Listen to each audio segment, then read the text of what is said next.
Ousted Honduran President Manuel Zelaya says he will not leave the area of Nicaragua that borders his homeland for at least a week. Zelaya has set up camp in the town of Ocotal, about 15 miles from the border. Correspondent Steve Harrigan reports on a story that still has many more questions than answers.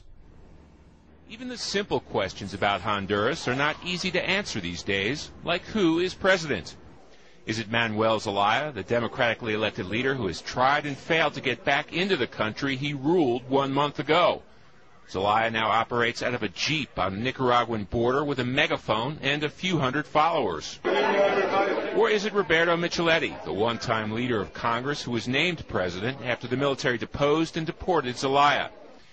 In an interview in his house, we asked what to call him. Interim president, acting president. He said, "I am the president of Honduras." Él salió de la presidencia. Zelaya stopped being president here on June 28th, the moment he broke the law by trying to rewrite the Constitution.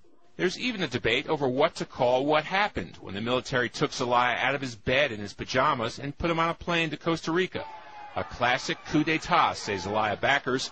No coup at all, say some U.S. lawmakers who maintain Zelaya was trying to follow the example of Venezuela's Hugo Chavez and become president for life.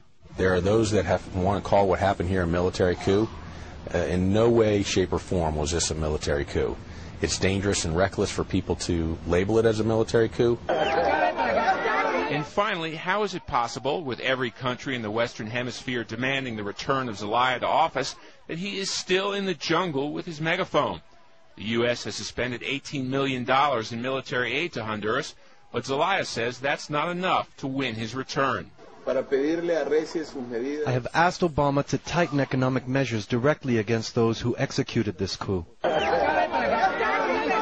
Zelaya may not have helped his case with his foray to the border, which Secretary of State Hillary Clinton described as reckless.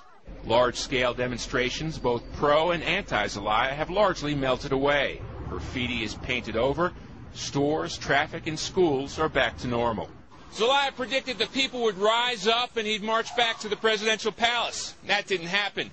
Now, with elections scheduled for November, the interim government is betting it can ride it out until then, despite increased international criticism and economic pressures. In Tegucigalpa, Honduras, Steve Harrigan, Fox News.